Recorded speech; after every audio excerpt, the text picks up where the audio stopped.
Nigel Cecil, equity as you like it. Especially for my equitable friends.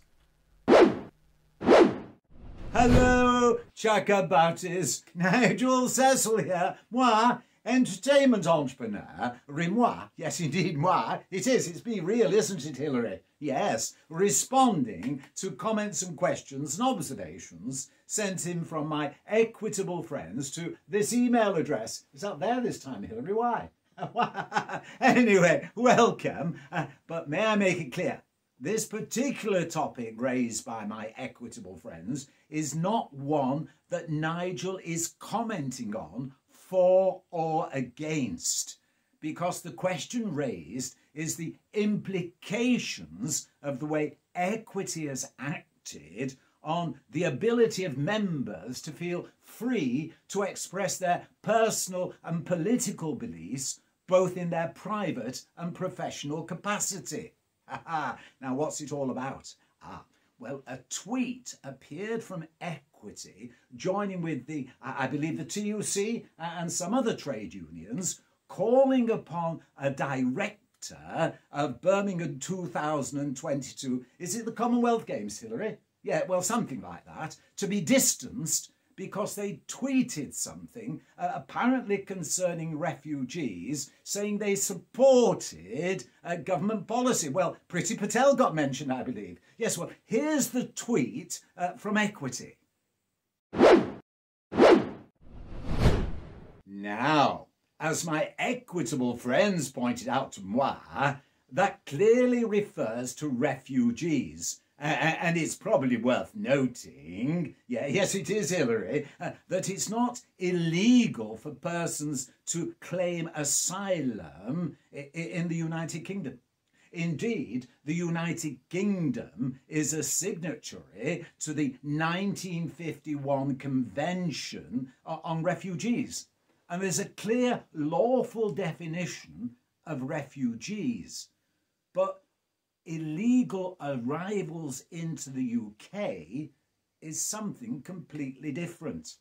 And if you look at the original tweet this person who is being distanced is referred to, well, here is what they say. And also, dare we include that? Yes, a person advisory warning. Here's the actual position, apparently, of the government policy as well.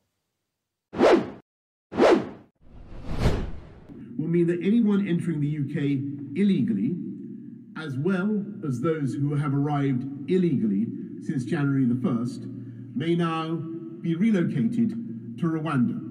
Now, as my equitable friends have pointed out to moi, that policy would appear to apply to illegal arrivals into the UK and not refugees.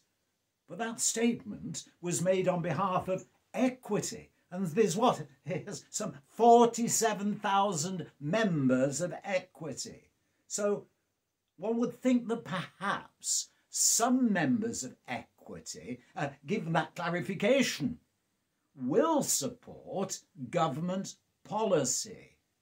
So the question arises, and this is why my equitable friends have been in touch, as the tweet only refers to somebody supporting government policy, does that now mean that Equity is stretching the boundaries on what they can comment about and perhaps might say, well, those members support government policy and we as Equity don't, so we may just advise other members to distance themselves from those members. Or maybe it's done stealthily, nudge, nudge, wink, wink.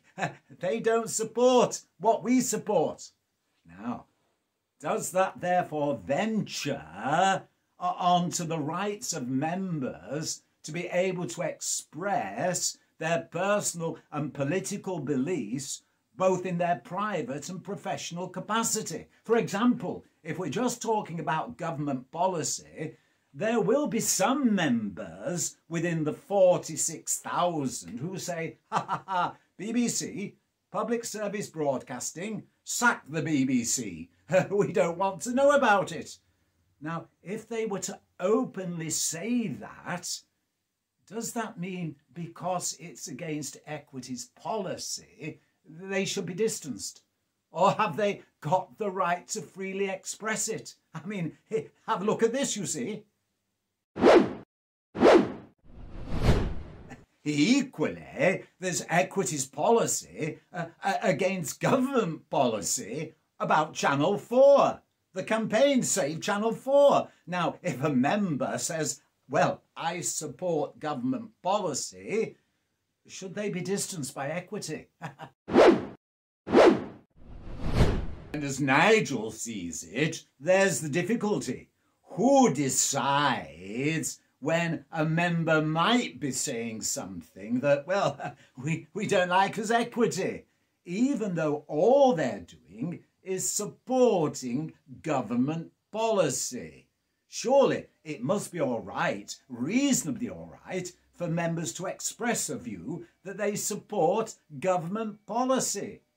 Well, I mean, but if you're activists, you see, you can always find a reason, however spurious, to mount a campaign and have a go at government. For example, there's this little comment about the Department of Work and Pensions and Universal Credit, which they tweeted Equity and said, well, it doesn't actually, at this moment in time, affect Equity members. Yet.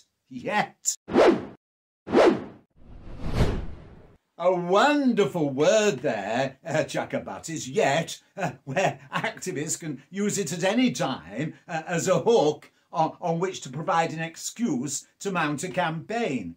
But it's this ethos that my equitable friends seem to think might be impinging or restricting their ability to feel confident to express their personal and political beliefs in their private and professional capacity without some fear that Equity might suddenly sort of stealthily distance them.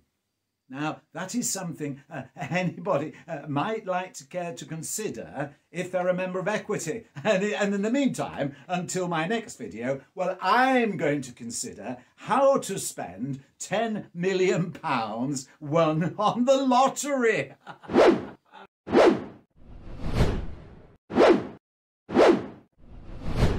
Of course, I haven't won it yet.